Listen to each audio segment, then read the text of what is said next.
Chapter 39 Disappearance of Vakratunda. Om Shri Ganeshaya Namaha. Mudgalacharya continued the narration. The Devas and Rishis were overjoyed that Matsara had become peaceful.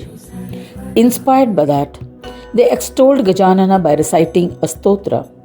They extolled, to the one who is always eternal Brahma, to the one devoid of vikara, change of form or transformation, but as a main cause of vikara, to the one who is reverential to even Mahesha and other devas, to the one whose form is boundless and swasamvedya, we always worship such a Vakratunda.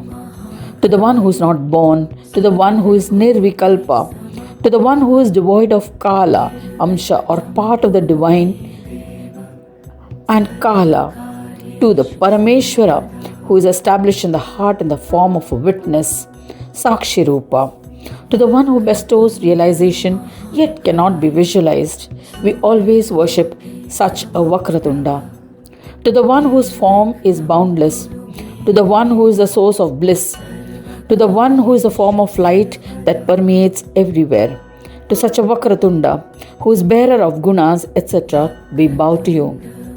To the one who is the earth, Prithvi, wind, Vayu, fire, Agni, water, Jala, and ether, Akasha, to the one who is contained in Mahabhutas, great elements, to the one who is a supporter of Ahankara, to the one who exists in the Tamoguna in this manner.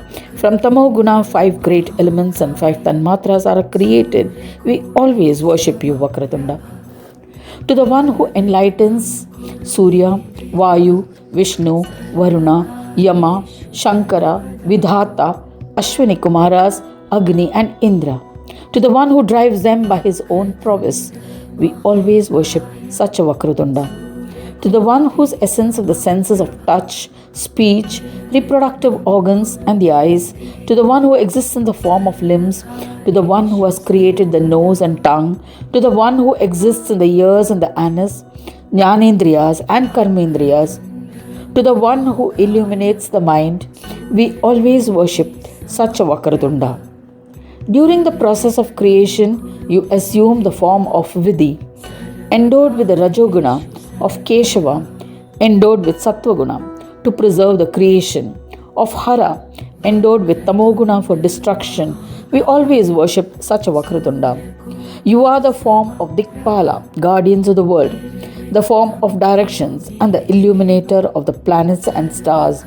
You are contained in the Dhruva, pole star, and other constellations. The infinite constellations are your form, but you do not bear their appearance.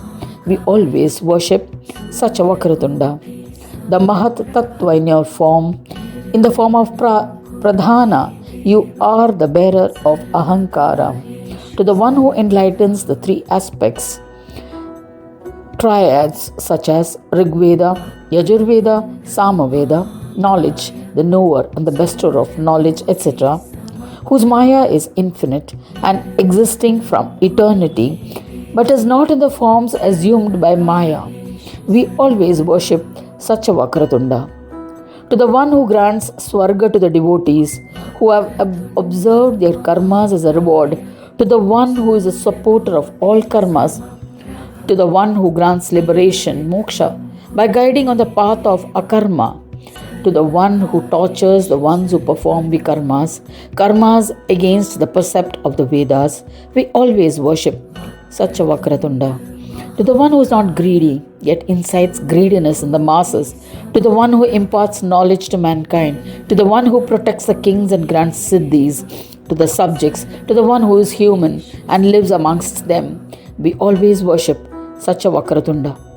To the one who is always in the form of creepers, trees and birds, to the one who manifests in the form of wealth and others, to the one who is also the form of food grains, to the one who exists in the form of sons and grandsons, mother and father, and other forms, we always worship such a Vakratunda. To the one who is in the form of Garuda, eagle, vehicle of Vishnu, Vrishabha, bull, vehicle of Shiva, and others, to the one in the form of Mrugendra, lion, vehicle of Shakti, and other animals, to the one who enlightens the wild beasts, to the one who is the form of Mount Meru. We always worship such a Vakratunda.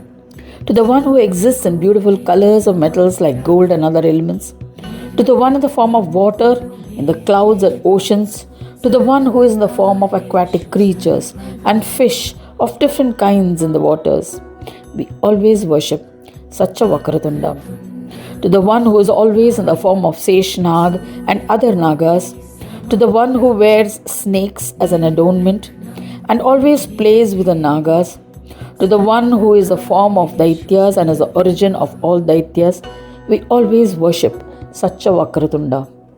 To the one whose hand gestures symbolizes dispensing of boons, to the one who holds the news, to the one who nurtures his devotees, to the one who has great valor, to the one who is a creator of Maya, who rides a lion, is four-armed, is the destroyer of obstacles, we always worship such a Vakratunda, Gajanana.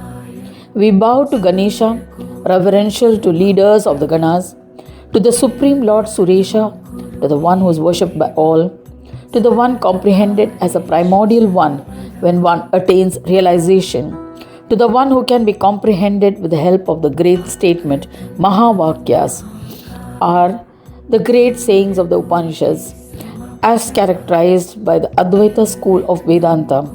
They are Prajnanam Brahma, Aham Brahmasmi, Tattvamasi, Ayam Atma Brahma.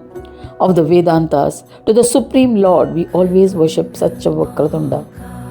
To the one who assumes innumerable incarnations and always protects the universe, to the one who makes the masses observe their dharma, to the one who is venerated by the Suras and the Asuras and treats all equally, we always worship such a Vakratunda.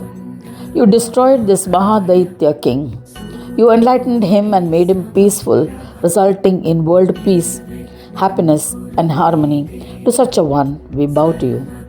To the one who cannot be comprehended by the Vedas and the humans proficient in the Vedas. To the one who cannot be comprehended by the Shastras and the eminent ones well versed in the Shastras. To the one whose enigma cannot be perceived by yogis and the accomplished among the yogis, we worship you. The Vedas are unable to comprehend you. The superior devas are unable to fathom you. The yogis and the munis are unable to understand you. Despite the knowledge of yoga and scriptures, how can we praise you adequately? Yet we have tried to extol you based on our limited intellect. We bow to you.